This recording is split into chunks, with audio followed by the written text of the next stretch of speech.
Get about 5 coming at him. Shut the f up, Tom. Guy in the white's gone if he doesn't get quiet. Put your hands behind your back.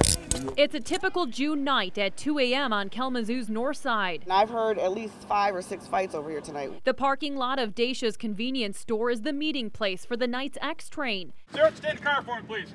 And Kalamazoo public safety officers have it surrounded. Give me 1 minute. I want to set up in a spot here and be able to have a better eye. Within minutes, officers rush in. A fight breaks out between 2 women, and this man steps in, only to end up bleeding from the head after being hit by a beer bottle. I heard you're at Academy and Park with what? Up the road near North and Cobb, police find this crack pipe and hundreds of dollars in cash during a traffic stop. Another stop at North and Stewart finds a drunk driver carrying weed. And this man gets put in the back of the KDPS transport van. He's heading to jail after driving with an expired license. His car was searched for drugs and his girlfriend frisked for anything illegal. I feel horrible because we had nothing to do with anything.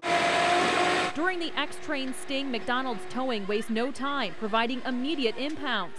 We catch the action and this man shoves our camera away while this woman's emotions run high. Police ain't got nothing else better to do but ruin our mother life.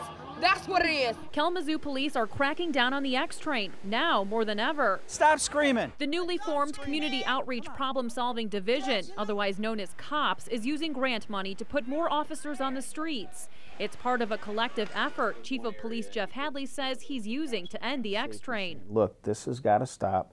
This is not tolerable. But manpower is still an issue for KDPS. The chief tells us he could dedicate an entire shift to nothing but the Xtrain. Got kids in the car, man. 2:30 in the morning, and they got kids in the car.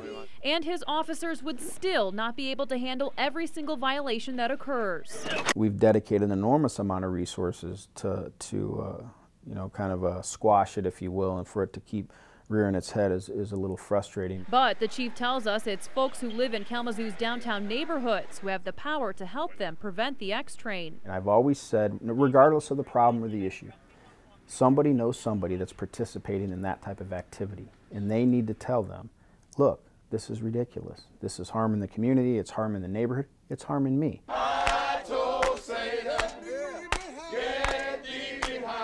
That message is starting to spread. Prayer vigils are popping up across the city, held at places where the Xtrain has led to young people being gunned down. Chief Hadley tells us the community and the COPS division are making headway on cracking down on the Xtrain.